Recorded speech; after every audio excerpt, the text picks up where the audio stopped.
Hi, everyone. This is Unbalanced Encounters Kids on Boars. Thank you.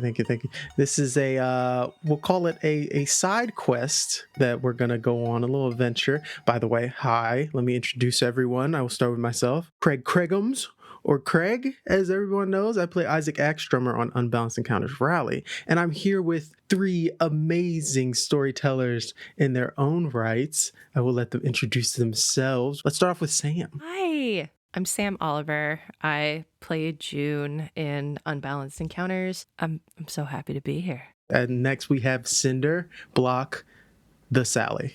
Hello. What's up? I'm Guard, and apparently my microphone is working now. And then our special guest, the Helvetic Cat. Hi, I'm Helvetic Cat, also known as Cat, essentially. I play a lot of games on Magi RPG. I've played in World of Darkness Werewolves with Craig, which was very fun. He plays my dad. And then... Why are you always a dad? Yeah, I'm not always a dad. dad What are you talking about? Isaac isn't a dad. He's the furthest thing from a dad. No, he's guys, kind of a dad. Just spoiler alert. To be honest, we mostly argued a lot, so...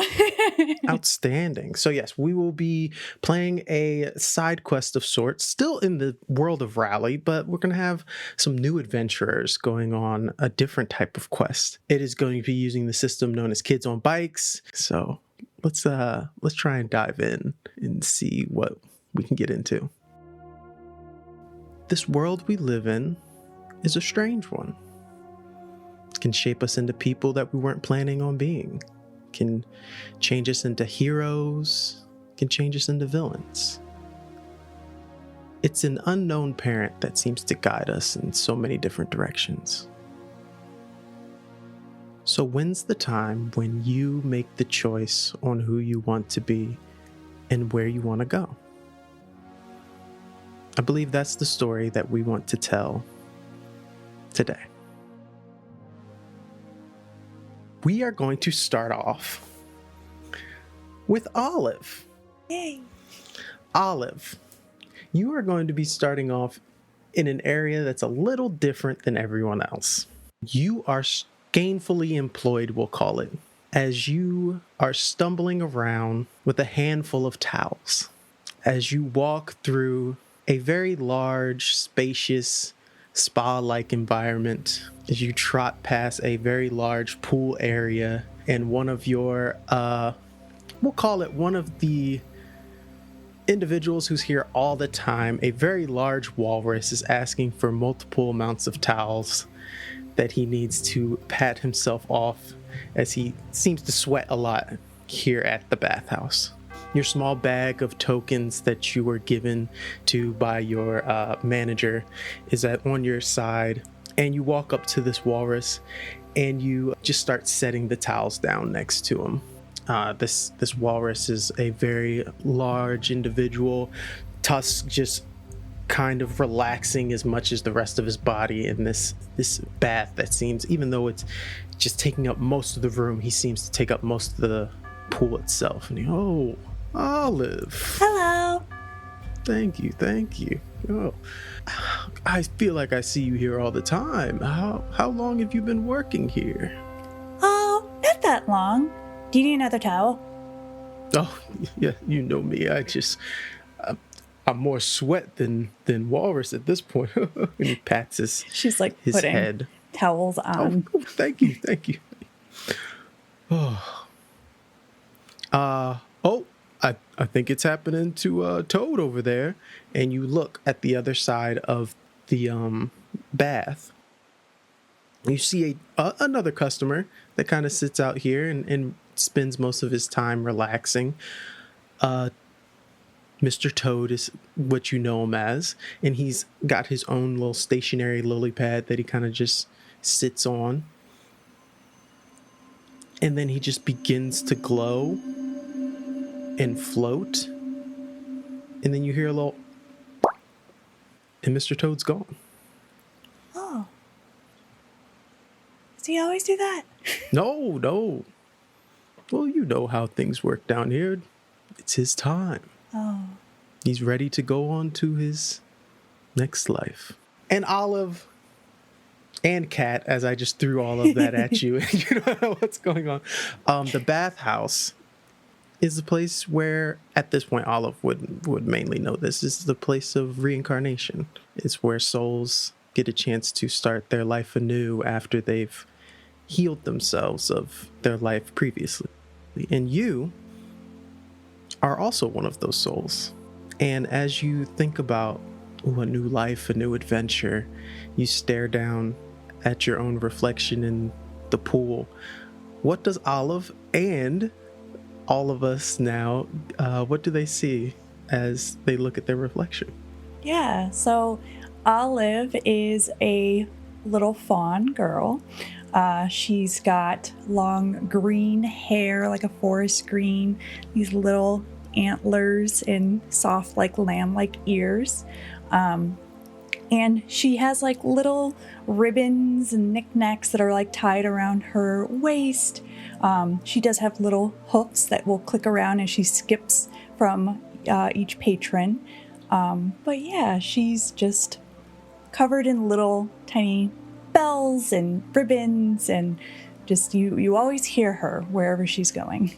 As you kind of get a glimpse of who you are and you think about your next journey and whether you're gonna look like this in your next life, the walrus just chuckles a bit. I thought I'd be out of here way before Mr. Toad was, but I guess I still got some time left here. What about you, Olive? Do you plan on knowing when your next adventure's going to start? I hope soon. Oh, so you're ready. I'm ready. Oh, I think I have a few more, at least hours here at the spa. Maybe I can get some more grapes. He kind of looks at you like... I got you. She'll start skipping. And Olive, that has been a question, as Mr. Toad isn't the first person that you've seen go off on to their next life. Everyone does it a little different, and you don't know when your next journey or how it's going to start. But you do know one thing. Mr. Walrus needs those grapes. So you scamper off down out of the bathhouses. At this point, you guys don't have the grapes here. And you go off into an area of the underworld, spirit-like space. And you see a whole bunch of different spirits just talking to one another, conversing. You see a large foghorn-like chicken debating with a small cricket man about some confrontation that they have with one another. You see in another direction, over by a soup cart, a literal gaseous cloud just trying to sell off a whole bunch of soup to an old sheepish woman, literally a sheep woman. And I need you to make me our first Kids on Bikes roll. Yay.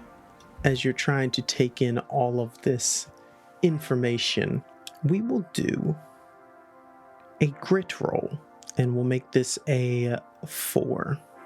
A 2. A 2. Easily enough, as you're looking at your home for the past, you don't know how many days, months, seconds, years maybe that you've been here.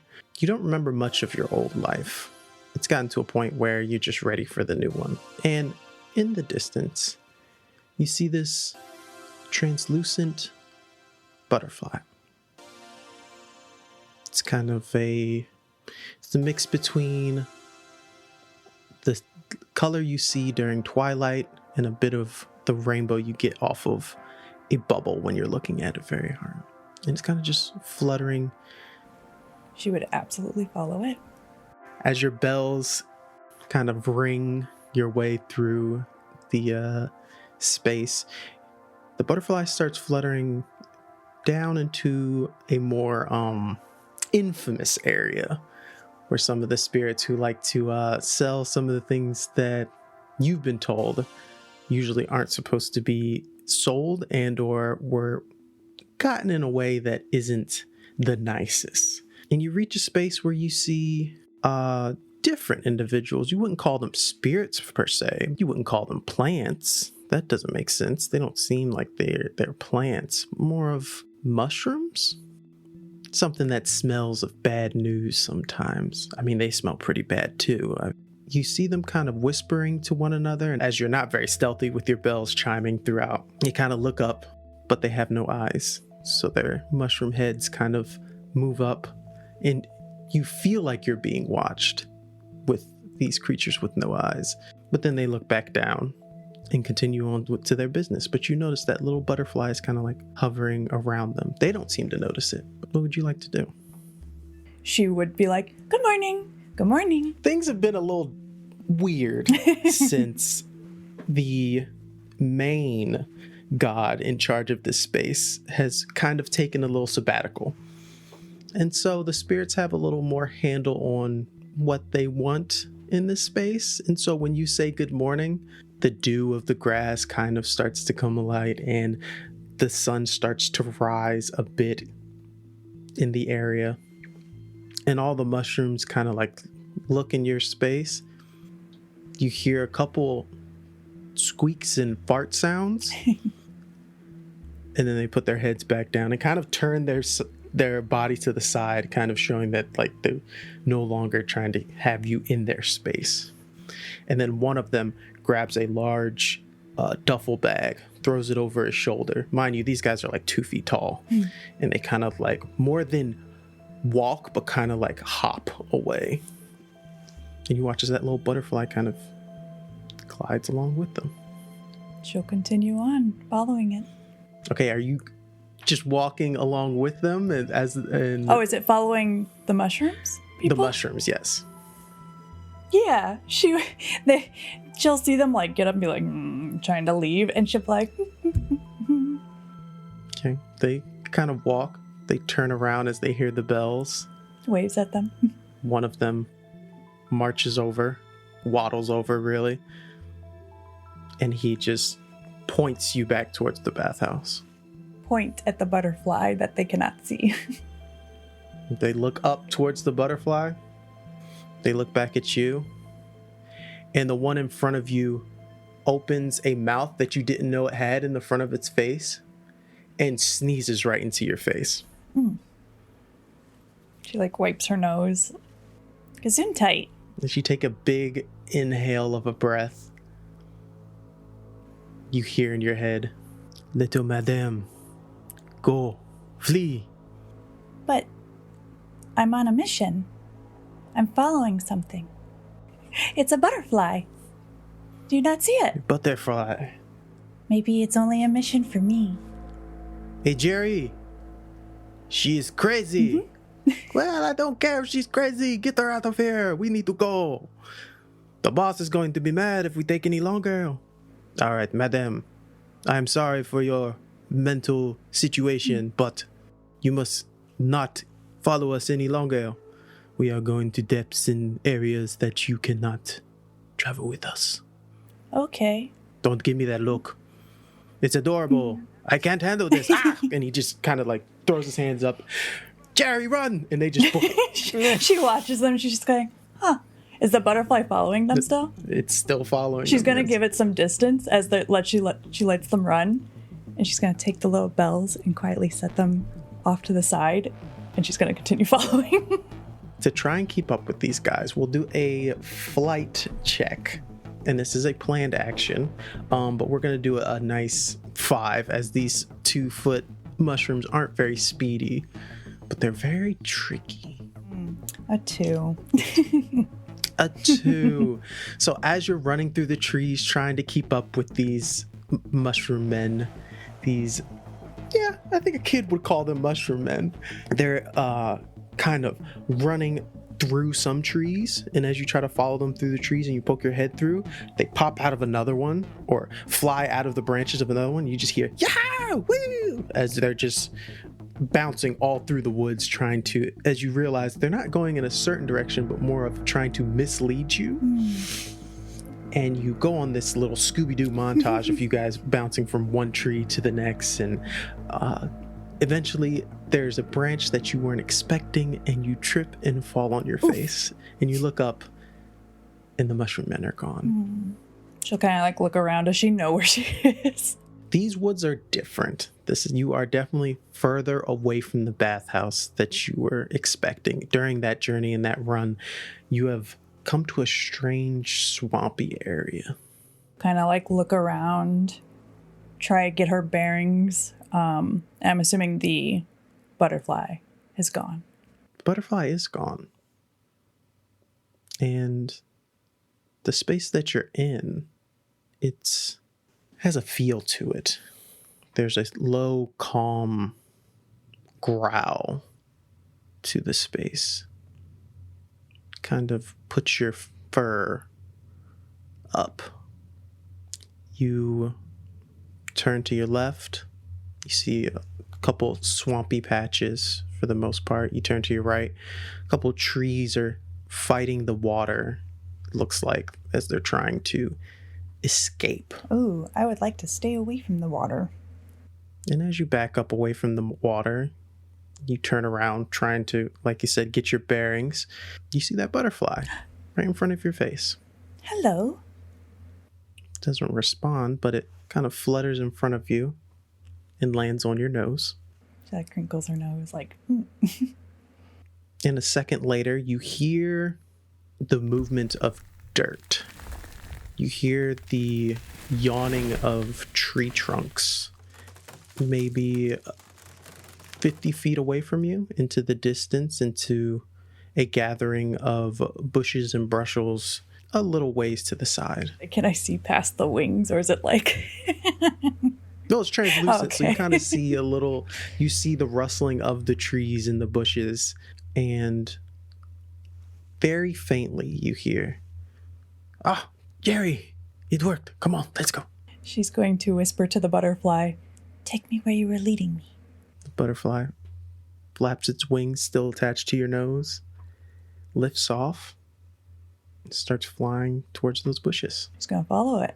As you walk and push the bushes out of the way, it sounds like something is waking up, a very large something.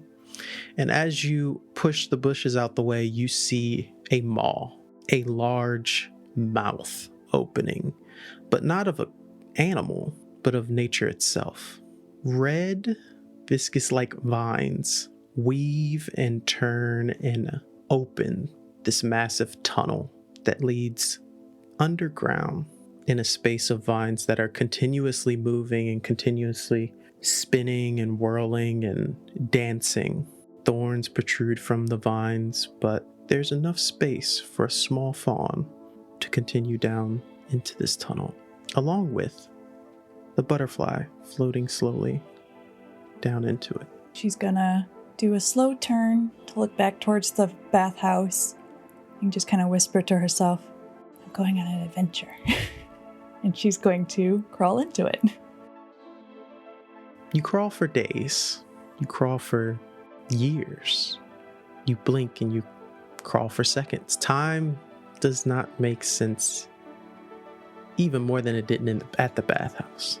And as you finally, your hooves are barking as you leave this tunnel. You climb out and you find yourself in a forest. Another forest. Large trees stand all around you. But in the distance, you hear laughter. You smell. Ooh. Barbecue? A party. This is a party. These are the sounds of a party. And though you left in the morning, you look around and now it's night. What would you like to do? She is going to quietly go towards the party because she left the bells and just kind of peek and see.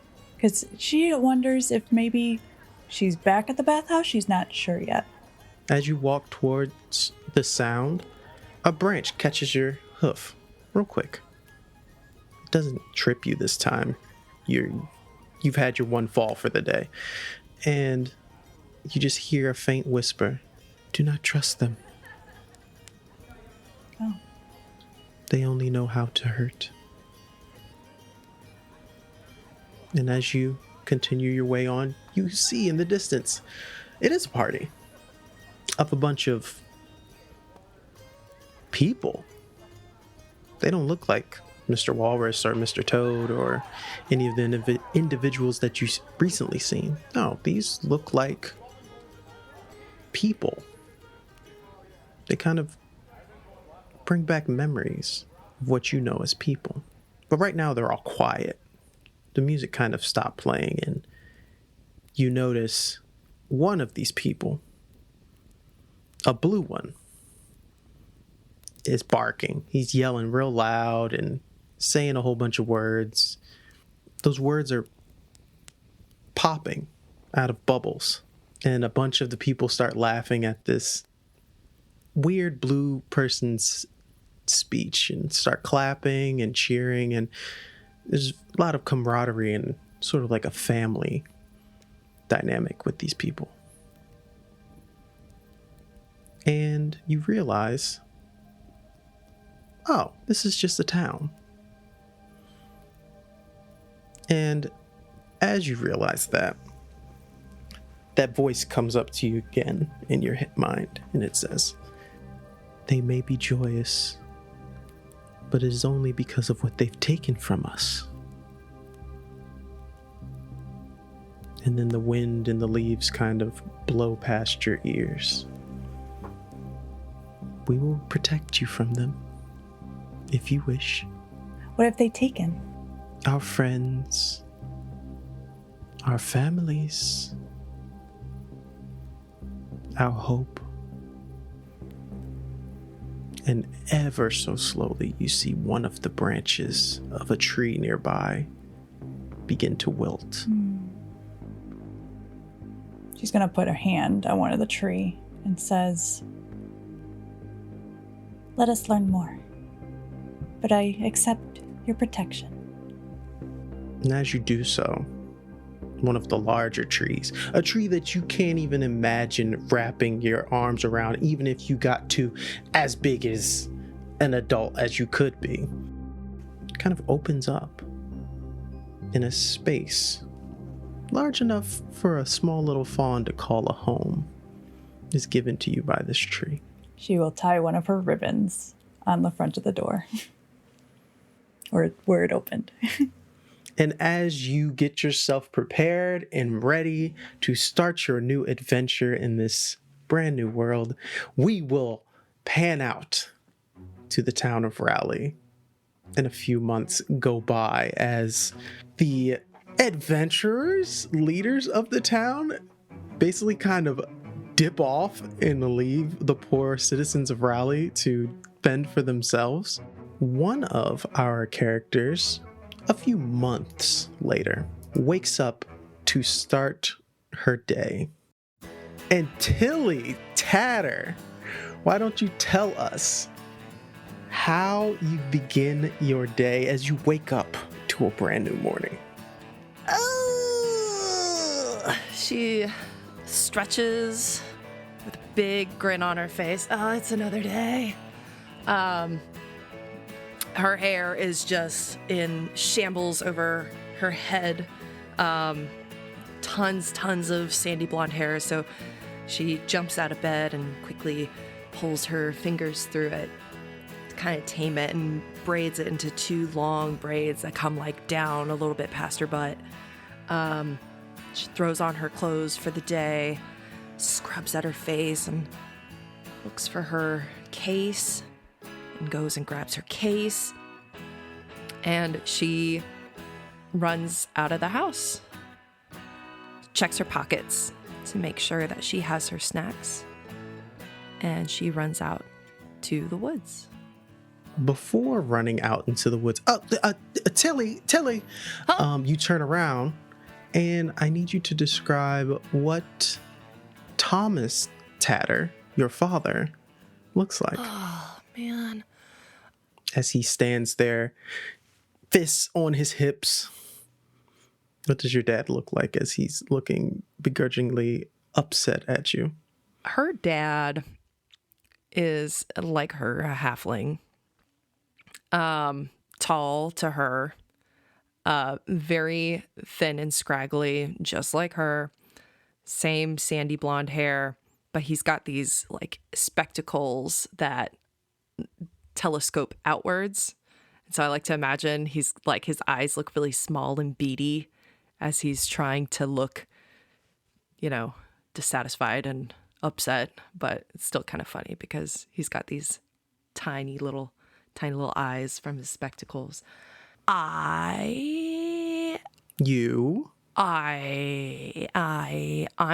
I'm gonna go and find. You're stalling. You're stammering. You're trying to figure out a lie for me, young lady. It's not a lie. It's not a lie. I mean, Dad, I'm gonna go look for some stuff. Look for some stuff? Yeah. Weren't we supposed to be training today, getting you working on more of our devices? I feel like the family business? I feel like I would be more prepared if I had more things. I'm going to go look for those things. More tools. Yes, okay. More tools. Yes. Sweetheart, I'm so sorry. I thought you were going to try to do that other thing, the whole music thing from earlier. I have no idea what you're talking about, and she's holding her case behind her back, but the case is like the size of her torso. Oh, and he's just oblivious completely. Oh, sweetheart, I'm so worried sometimes. Us tinkerers, we have to continuously work and study to make sure that we're building the right tools and efficient needs for the town of Raleigh. And, me and your mother do what we can, but we have to make sure that you are prepared for the future. And that's all I'm worried about. Always prepared. Yes. So I'll tell you what, if you go over by Oz's old shop, I believe they had a bunch of tools, a bunch of gadgets that will be so helpful. So whatever you're working on today, sweetheart, I support you in all the tinkering. I'm so proud. I'm so proud of the work that you're going to be. Oh, little girl. And he just starts sobbing. Oh, Dad. The glasses themselves get all foggy and glossy. Just you growing up so fast. You're a full maybe 2 feet? Yeah. She's like 15 pounds soaking wet. Oh goodness. Oh, I gotta do something about waterproofing these goggles. I think I hear Mom calling you. Oh yes, of course. Yeah. All right. Bye. Yes. I'm coming, sweetheart. She's gone. And She's gone. She just turns around and books it. And now we're going to, as you book it off, we won't even do a flight roll as you're just zooming. Why don't we use our wonderful map that the players made for the game? And Tilly, tell us where you are headed first on your adventures to not tinker, I'm assuming. Yeah, not a whole lot of not much tinkering in the plans for today, but she's gonna go from her house, and she does feel a little bit bad for lying to her dad. He's a very emotional guy. That's okay.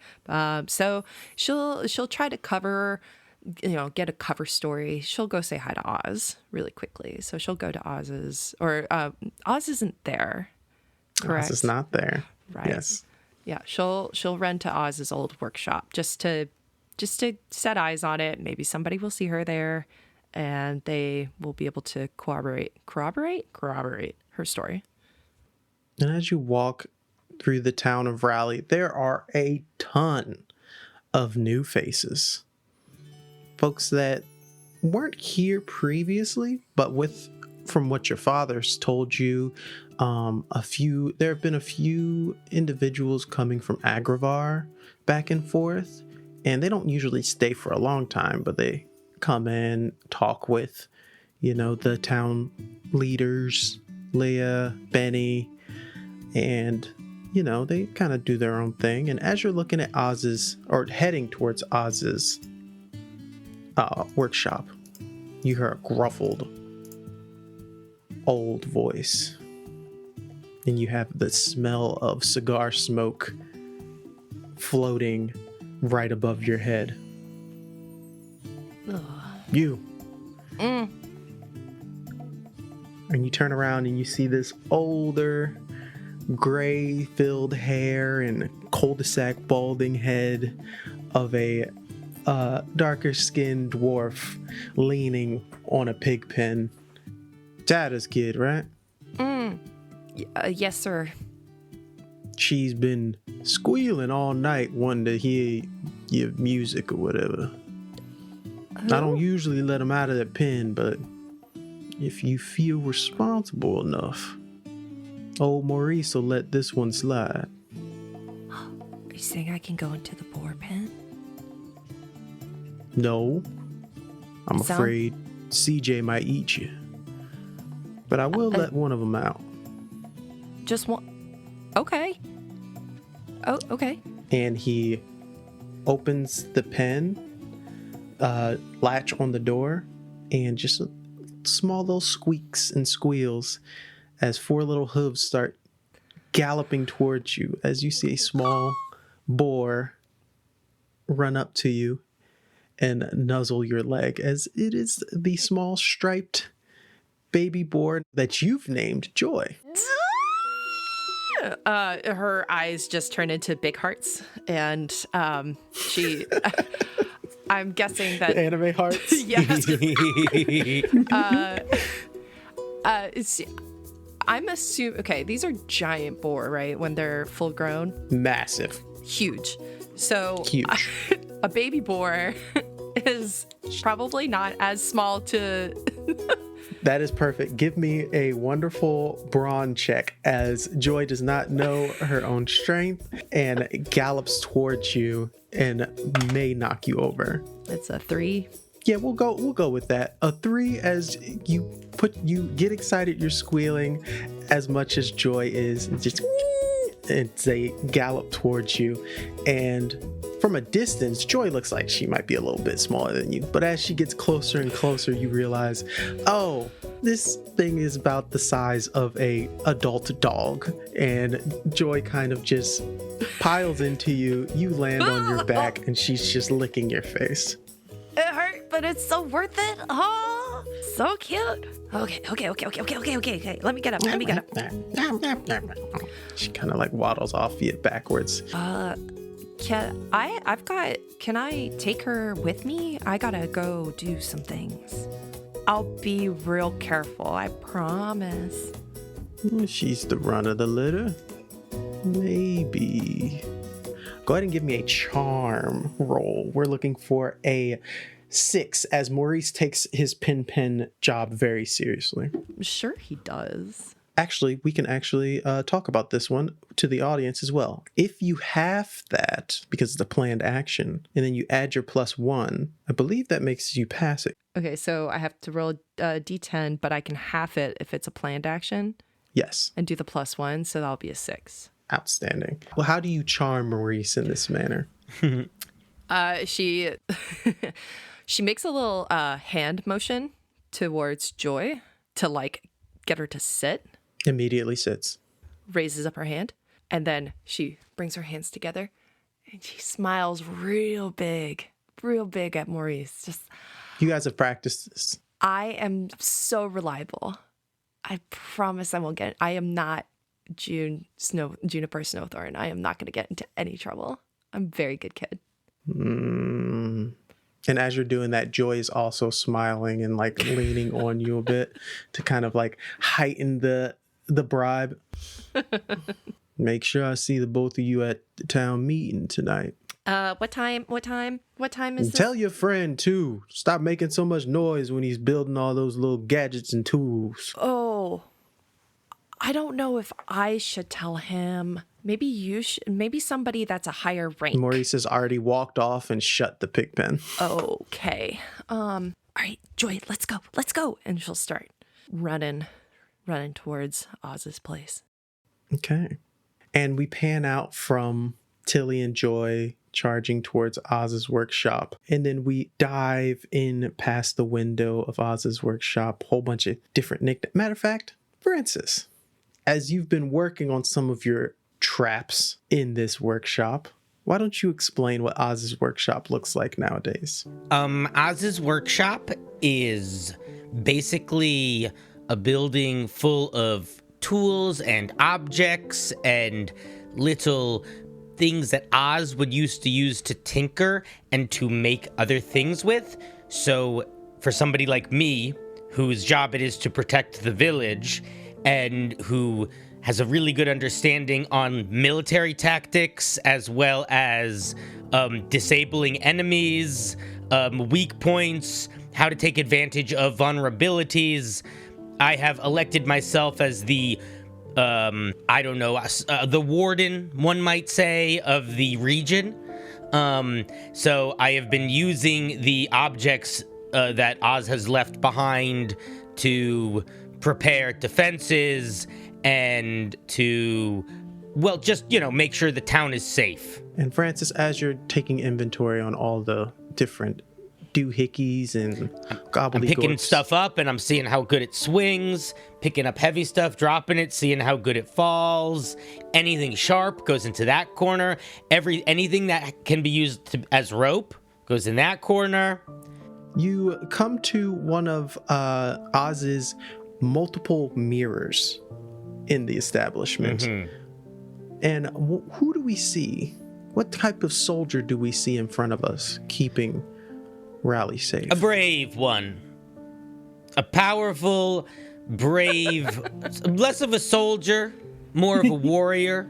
He is very tall, maybe 4 foot, 4'2", very scrawny, but apparently any day now he's going to start to hit puberty, and he's just sort of waiting. And in the meantime, he's been learning about the powers, the how to combat with a soldier who was in the village for some time, who has left unexpectedly, and now he has taken up the role.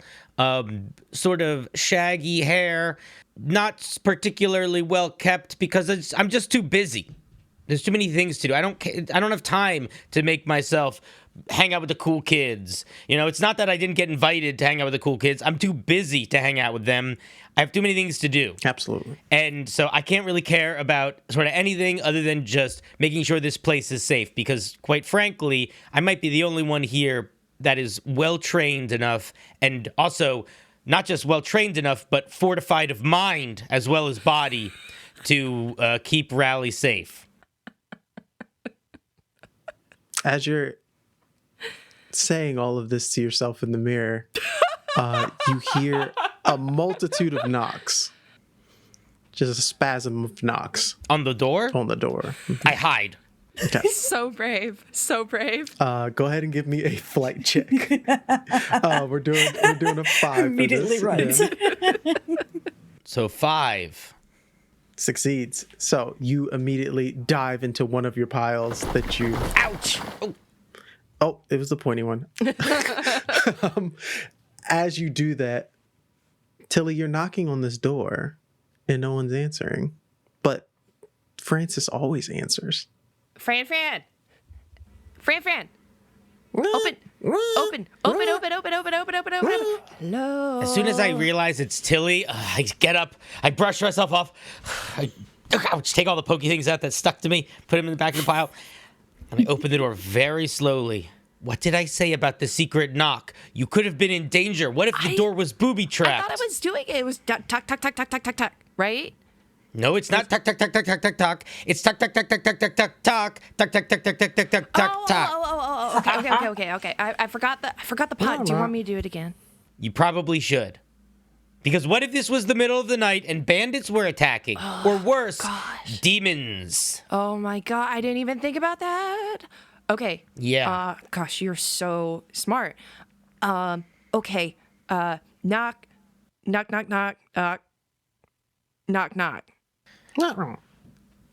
Close enough. Will you help me? I found some lovely pointy things, and they're going to be great for protecting the southeastern wall where the river sort of dips in, as well as I found some wire that I don't know what it was used for, but it's going to make great trip lines for bad guys. And she'll kind of push her way in with joy and go, oh, well, that's okay. I don't know if I can if I can do all of that stuff today. If I can take all of that. That sounds like a really big project, Francis. It is. Well, it's an important project. Yeah, I guess so. I have to practice today. I have to be in the woods today. To do that thing. Well, I'm gonna be. You know? It's in the woods. If you want, you could bring your instruments. Okay. Yeah, we can do that. Can I grab something from here? My dad thinks that I'm. It will help keep bears away. Yeah, you can grab something from here. Okay. There's bears in the woods. Just make sure to annotate it in the documents. The documents. Yeah, and he points to like a pile of papers on the ground that look like they've been he's been keeping notes, but in like chalk in a way that it's really haphazard looking, but he's really trying to make it official. But it's clearly just like a pile of paper. Scrolls upon scrolls. Yeah. Things were a lot more organized when Martin was here for Francis. Francis's organization has been taking every single object out and putting it on the ground and then organizing them into piles that were rational to him. Like sharp things that are kind of like rope. Can one of you give me we'll call this grit. Grit of 4. Do you want to roll or you want me to roll? Yeah, I'll do a grit. That's a 4. You notice in the corner of the shop there's a little cart that, wouldn't be too hard to attach to Joy if need be. I approach Joy. Good morning, Joy. Mm-hmm. Today you have an important quest. Joy immediately sits. Good girl. You are going to help me and Tilly take all of these into the woods. Do you accept? She immediately rolls over, as that's usually the next trick that Tilly has taught her. Yay! Good girl! Good girl. That's a yes. Excellent. All right, I will get the supplies. You go get your instruments. Joy, you grab the harness for the cart. Give me a charm roll of, we'll do another 4. My charm is my lowest stat. So let's see if you get a 4. That's a 2. Nice. Joy walks over to something she assumes is food and starts chewing on it. It might be a spare pair of shoes that you've left here. Oh, wait, no. Dang it, Joy! Joy, no, these are important military boots. These help me get through difficult terrain. They're tactical. They're tactical. Tug of war happening right now. I grab like a 2-day-old paper bag lunch that I left here that I didn't want to eat the apple from because, let's be honest, sometimes I just want to eat the chocolate. That's fair. And I take out the apple, and it's a little bit mealy, but it's probably fine for a pig, hopefully. And I'll be like, here, take this instead. This is for you. Here. As you're still tugging on your shoe, the force of Joy letting go and you still pulling throws you back. The apple flies out of your hand into Joy's mouth, and you fall on your butt. But you've gotten your shoes back. Don't tell anyone about that, especially Tilly. Get back up. Hey, Francis. Yes. Can I just take anything? Oh, no. We want to take those pointy things, that rope, and if you feel up to it, well, no, I'll take the other stuff. But yeah, if you want to grab any of the pointy things or any of the ropes, specifically the blades. The blades. I don't know if I should touch those. And he points to a bunch of gears and bits of scrap metal that he has clearly haphazardly sharpened that probably were not intended to be blades originally. A bunch of shivs. Yeah.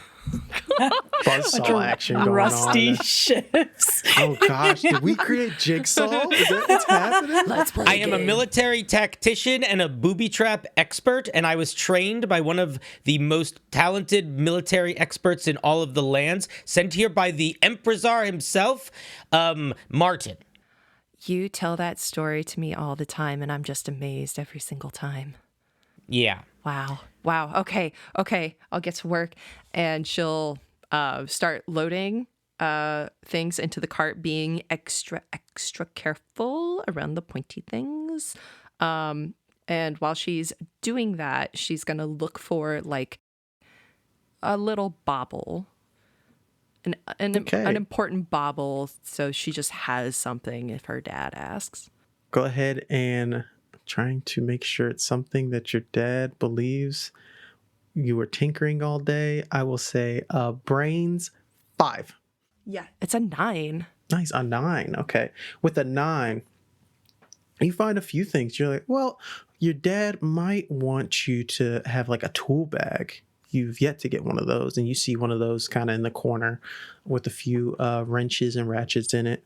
You see one of Oz's arms that they used to have attached to them while they worked. It's kind of like just lying in the corner over here. Is the arm so big? It was made for an adult person human, not adult person halfling. So yes. Cool. Assuming that Oz is probably not going to come back for it, she's going to try to take off I'm assuming that there's also like the rotator cuff near like the wrist area where like the clampy thing is. Yes. She wants to take that part. Okay, so just the hand? Just the hand. The rest is too big. Yeah, and with a 9, you're able to use some of the tools that you found and take it off without, doing it the Francis way, which is smack the arm against the wall until it breaks. But yeah, you have this prosthetic hand ready to go. And as you guys have the cart all settled, you have Joy get in position and harnessed on, and you guys can make your way into the forest, into the Western Wilds.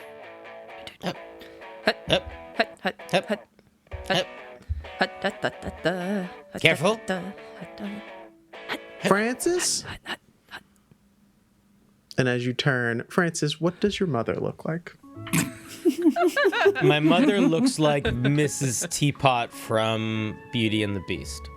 No. She kind of, you see she has her basket from some goods that she probably got from Benny's store. Oh, Francis, sweetheart, what are you doing, my little soldier boy? Are you marching around with your little friends? Hi, Tilly. How's it going? Hi, Mom. Miss. Oh, what's her last name again? Does she have one? You can just call me Francis's mother. It's fine. Hi, Mrs. Francis's mom. Ooh, when you got one of the little piggies out to go help you. Oh, my. This is Joy. Oh, hello, Joy. Nice to meet you. Francis, I know you got to go and protect us all from all the bad guys.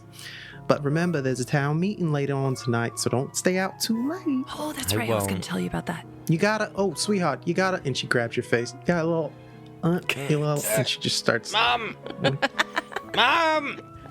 You just had a little dirt or something. What have you been rummaging in, sweetheart? Oh, there's a bunch of These are tools, Mother, because I don't think the tools are supposed to go in you, and she pulls one of the sharp instruments that she's learning how to use them. Does this go in the cart? Okay. Mom, it's fine. It's fine.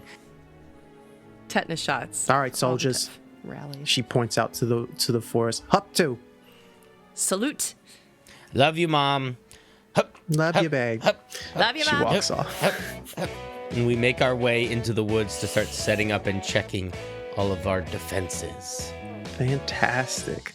As you have these spots like pointed out on a map, I'm assuming, or set up. Yeah, like you have specific spots. I'm imagining it's almost like I have certain traps that I'm like checking to see if they've been disturbed, to see what sort of trouble might have been going through the woods, Have a couple like a string with like a bottle hanging from it, so if the bottle fell, it means something walked by. And then also have some other traps that are just like little trip wires, and other ones where it's like you walk by a thing and a branch falls. And I don't know if any of them are particularly good at doing anything, but they are there, and we are checking them to see if they are disturbed. Fantastic. Tilly has memorized every single one because she has encountered many, many of them. Fantastic. Awesome. So you guys are up to one of the first traps. And this trap that you've set up, Francis, is one that you had like an alarm system set up with at least 3 bells. Olive, go ahead and give me. Actually, this is going to be a contested roll. Oh, okay. So, Francis, go ahead and give me a brains roll. Well, I rolled a 2. That's so funny. So brains is my highest. I roll a d20 for that. I rolled a 4. Go ahead and take an adversity token, Olive, and you can use that later on for other checks that you'd like to roll. Someone has disturbed this trap, Francis. Not only did they disturb the trap, they did not get caught in the trap, but they did disturb it. And all the bells are gone. I put my finger up to my mouth and I so shh to Tilly. Something has disturbed the trap. Something beguiling, because it seems to have evaded it. There may be some foul bandits in the woods here. Here, take this. What? And I'll hand Tilly one of the gears that I have sharpened into a little, like, buzzsaw. That's the size of, like, the lid of a can. She's already got her. She has her case. A case of her instrument. her case, and she's holding it like a weapon, and then she takes the little buzzsaw in the other hand. I feel so powerful right now. And then we start looking around for clues. Yeah. Do we see any? Give me a I would say, yeah, brains or grit. I got a 10. I got a 1. 1. All right, go ahead and take that adversity token. Thank you. Francis, something was here. Some things were here. You look down. You see some hoof prints. You see some footprints. But they're small footprints. They're kind of circular, too. They don't look like feet. They look like circles? And then you do see some footprints. You see, they're probably the size of a child? A human child. Tilly, I think I know exactly what happened here. What? Yeah, what? As you look up towards where the footprints were going, and you see human child, about 3.5 feet tall, frizzy red hair, freckles all over her face. As one of your friends, Elmira, is standing in the woods. What are y'all doing? We're investigating, Elmira. What are you investigating? Bandits. There's footprints and there's stuff missing from a trap. It looks like some sort of foul beast attacked a child here. Huh? No. Francis, those are my footprints. And then that's a deer. Those are deer footprints. Hoof prints. Then explain the missing bells. Do deers like bells? No. I don't know if deers like bells, but a bunch of stuff been going missing around town. But hoofalumps do. Hoofalumps? Yes, foul beasts of these woods. Don't you guys know anything? They have the hooves of a deer and the head of a lion. And they love bells. Everybody knows that. I think you're making that up. It's not. It's in one of my books. So you think a hoofalant is It's a stealing all the stuff? hoofalump, Elmira. Hoofalump Yeah. is stealing all the stuff out of our town? No, but I think it may have took my bells and some small child. Those are my foot. Anyways, Tilly, I was looking for you and Francis because I found more of these tracks all throughout, around town, and I was wondering if you guys knew anything about that. Not these ones, and not the deer tracks, but the little circle ones. I'm pretty sure hoofalumps have feet that also look like little circles sometimes, especially when they're in hunting season. Is it 4-legged or is it a 2-legged? Hoofalumps have 4 legs. Do these tracks look like quadrupedal? They look more like 2 feet kind of walking. Maybe it's not a hoofalump. Maybe it's a rhinoceros. Rhinoceros aren't real. Oh, what do you think it is, Elmira? Well, I don't know. I mean, that one guy, the real tall guy that was made of metal, didn't he have feet like this, or did he have regular feet? We used to climb all over him all the time and ask him questions. Yeah. The guard. The guard. Yeah, the guard. Maybe this is a smaller guard. A mini guard. Yeah, like they grow. I don't know. You guys seem like, the smarter folks when it comes to us figuring stuff out around here. And Francis, you're always making traps and everything. And I just wanted to make sure you knew what this was. But if it's a hoofalump or a rhinoceros, maybe we can. Do you think we can catch one of those?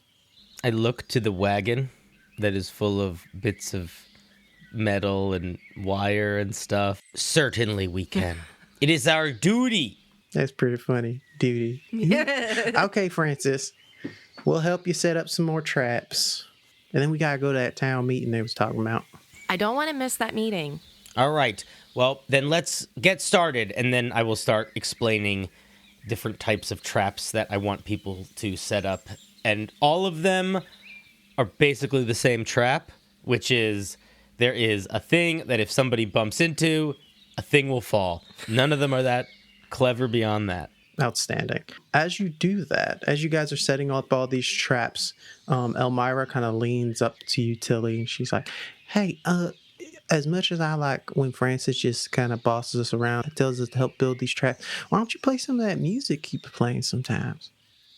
I think I could take a break really quick. Yeah, I got these ones over here. It's really, we just put a box and then a stick, and then the stick holds the box up. So it's not too complicated. Boxes aren't really big either. I could barely fit in one of those boxes. Come on, Joy. And they'll start. Well, Joy will help as much as Joy can, which is move the cart closer for Elmira to pull stuff out of. And when you open the case, what kind of instrument do we see that Tilly likes to play? So she'll go over to a rock and very carefully lay down her case, and she'll click, click either side and open it up. And inside the case is this beautiful flute. This metal with all the little keys. It's a little bit shiny. She spends a good portion of her evening shining up her flute. And she pulls it out of the case and kind of moves her lips around to, warm them up. And she brings it up and she starts to play. And go ahead. We will use... Would you like to use charm for this? Sure. This is a 7. And I get a +1, so 8. And as you're all working, playing, doing what kids do, you notice that as you play, Tilly, because you're self-taught at this point, you've noticed that when one of your notes doesn't sound as good as you want it to, there's a breeze that comes by that kind of assists in your playing. And as you're all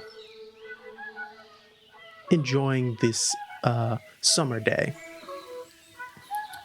Olive, you hear that musical tune in the woods as you're collecting acorns.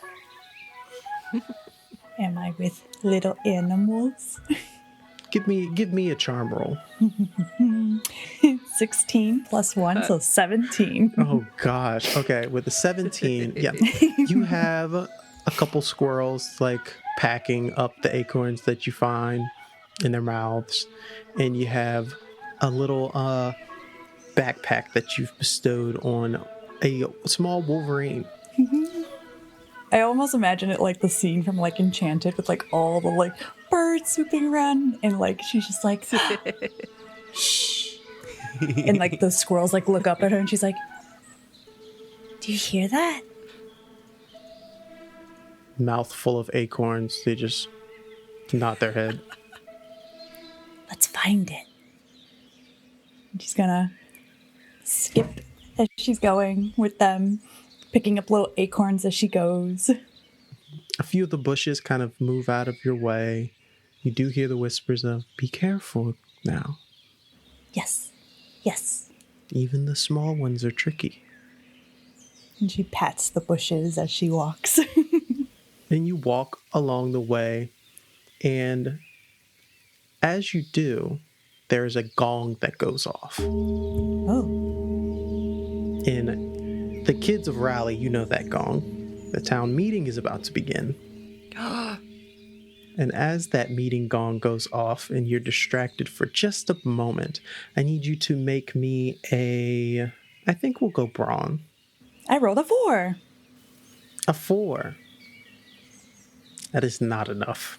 Oh, it was only a D4. Yeah. Oh, that's actually might be enough.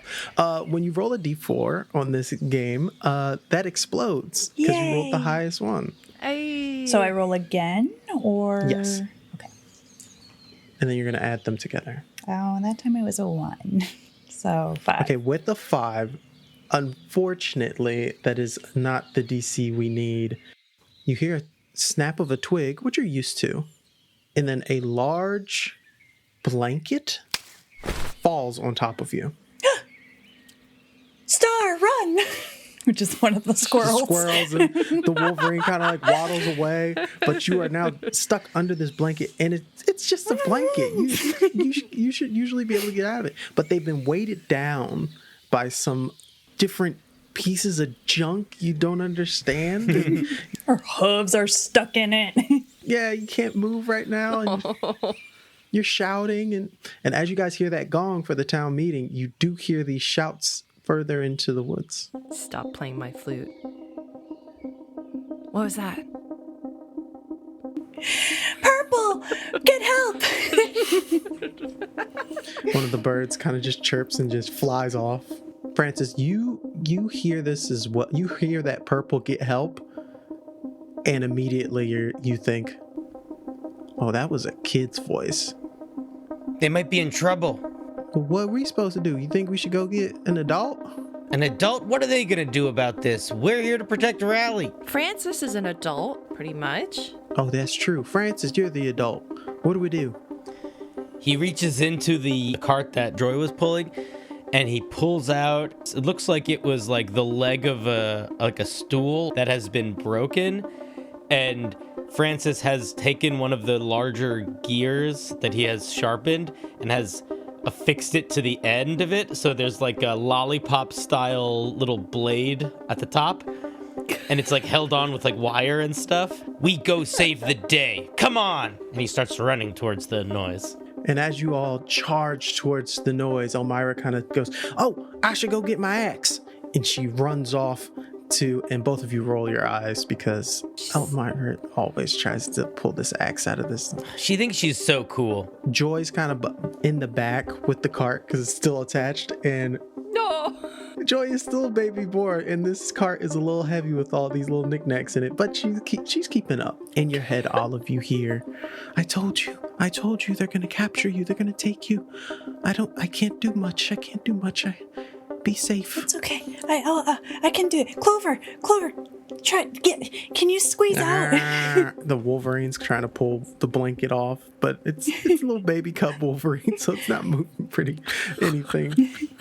And then you notice that all the animals scatter and disappear as you hear footsteps.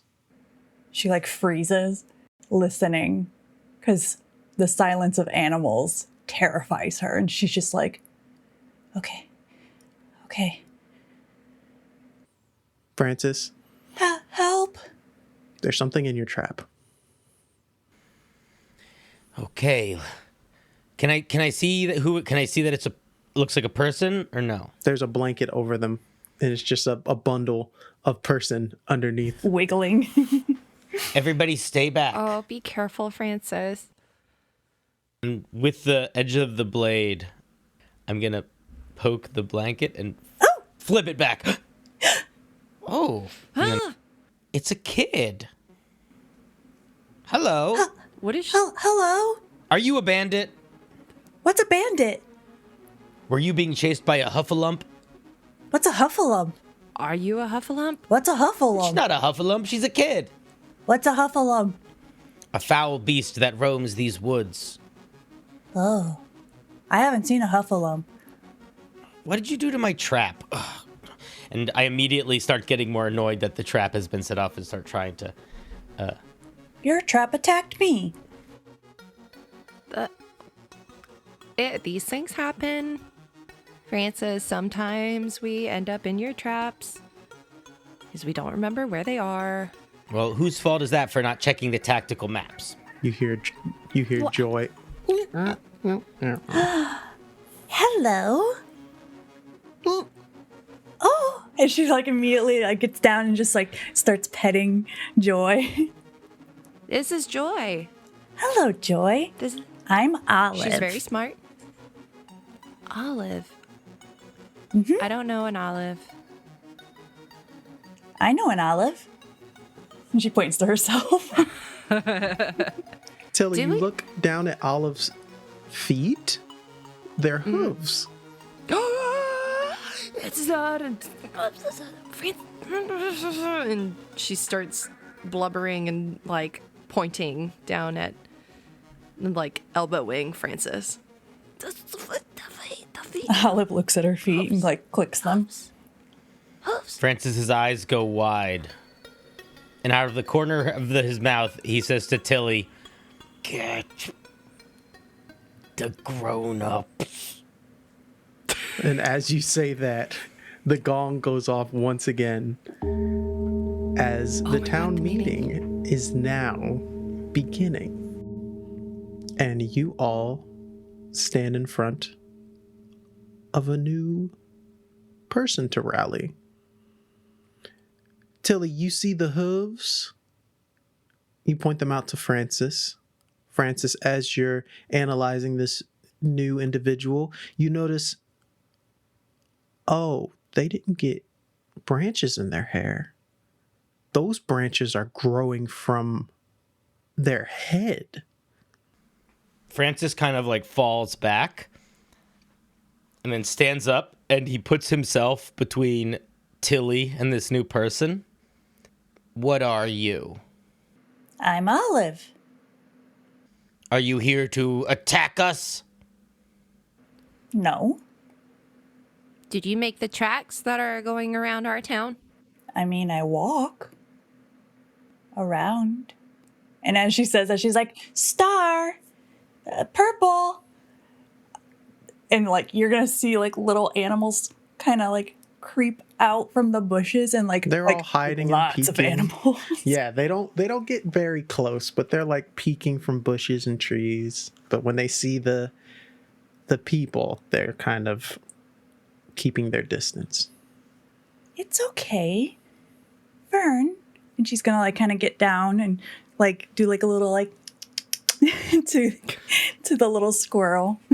One of the squirrels, Fern, she kind of like starts slowly walking towards you, and then you see a branch kind of grow out of the bushes, swoop Fern up, and press them closer to the woods. No. We cannot trust them. Oh, how are you doing that? Doing what? That. And she's gonna like kind of walk over to the tree and be like, "It's okay. They're little. They will take. We can teach." No. They get older and they take. They only take. You guys cannot hear this voice that Olive. She's just talking to a tree. Are you... Francis, she's a kid. Are you hurt? No. We heard music and, well, we all like music, and so we came over, and then that attacked me, and she like points at the blanket. That's one of my traps. I don't think these are the bad guys. Some sort of monster has been sneaking into town and taking things and roaming our woods. And I have set these traps up to protect us because I have been put in charge of defense of the city. Are you attacked often? I haven't seen anything out here, just the animals. In the trees, in the bushes. It's important to be hyper vigilant. He's very hyper vigilant all the time. You heard my playing. I was playing my instrument. I was playing my flute. Star really likes your songs. Oh, thank you. Thank you. I practice a lot. I try to. My teacher's not here anymore, but I like to practice on my own. Francis, should we take her back? We gotta go to that meeting. I don't wanna be late. Tilly? Uh-oh.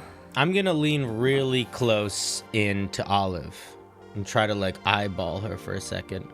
Hello. Do you swear Pinky. that you aren't a monster? And Pinky swear. do you swear that you are not the one that's been sneaking into our town to take things? Pinky. Well, I'm not a monster. I like to collect things, though, and she's going to pull out a bell. Ding, ding, ding. That's my, I collect things too, but that's my bell. If he goes to reach from it, she's like, "Tick, tick, tick, tick," like moving it around out of his reach. He sort of drops the facade of soldier for a second. Can I have my bell back, please? Francis. Francis, we gotta... It's important for the protection of the town. Oh, she like is holding it. She's like, I thought you were leaving me gifts. She's gonna sadly hand the bell to him. Thank you. And he's going to start trying to rebuild the trap with it. listen, I got an idea. Okay, I don't think you're gonna hurt us. I think it's gonna be fine. Can I put this on your head? Tilly wears a red bandana around her neck, and she's gonna undo it. She like tilts her head like, huh? She's gonna try to wrap the bandana around your head to hide your antlers. I just imagine it's just like a big red. Yeah, it's just like a tent. She's like, They're very nice. They're very pretty. We don't see that around here very often. And we got to go to this meeting. And I think you should probably just come with us. okay. And one thing to note is her legs are covered in fur and hooves. So she's just like, all right. And she's like skipping. We might need to put more disguise. The grown-ups are not going to be happy if we... You might not be a monster, but... Tilly Tatters. Oh, God. Full name is dropped. Oh, do we have a blanket? I go through the thing. I look at the trap that I have just reset up with the blanket, and then I look at Tilly, and then I look at Olive. But if some bad guy comes through here, and because that trap's not down, he points at Tilly, then you owe me one. All right. And I will dismantle the trap with the blanket, and I will try to help Olive turn it into like a cloak or something Like, that puts her she can arms up like, fix huh? around herself to hide her legs You are and wearing hooves. a toga. You have a toga and a bandana over your head. And as he's doing that, she's like, I have an idea. And she's going to like kind of turn to the animals and be like, keep everything safe while I'm gone. And she's going to like salute them. Yeah, give me charm. Okay. 6. 6. They nod. They don't understand the salute as much, but they do nod. I'm Tilly. Hello. This is Francis, and this is Joy, Tilly, and Francis, Joy. you're Olive. We should Olive. run. Okay. And she's going to book it. Like, deer. Doesn't know the direction, but... This way. We all go. What are we gonna say? What are we Why gonna turn? say when they ask who this kid is? I'm Olive. Yeah, but Olive, people don't just come out of the woods. We'll here. come up with something when we're there. Oh, okay. He sort of runs hesitantly behind them, trying to catch up with It'll them. be fine. Elmira catches up. I couldn't get the axe out again. Why are we running? Meeting. Hello. Hi, I'm Olive. Hello, Olive. And she just keeps running, not noticing. I like your outfit. And just keeps running. Real trendsetter. If you look at her from the front, she looks like a kid, but from the back, you'll probably see her little like fawn tail and the antlers hidden behind the bandana. You guys head in to one of the largest buildings, usually set up for after you guys get your rations for the day. You usually have your lunches there with your families, but right now it's set up. A whole bunch of benches and tables are set up for the town meeting. You guys see your parents. Tilly, your dad's kind of like tapping his foot, and his hands are on his hips in his usual stern motion. Your mom's next to him, kind of like trying to seem like she's also disappointed, but you see a little smirk on her face as you're coming up. Francis, your mom's already sitting down at one of the tables talking with Maurice and a few of the other older individuals of Raleigh.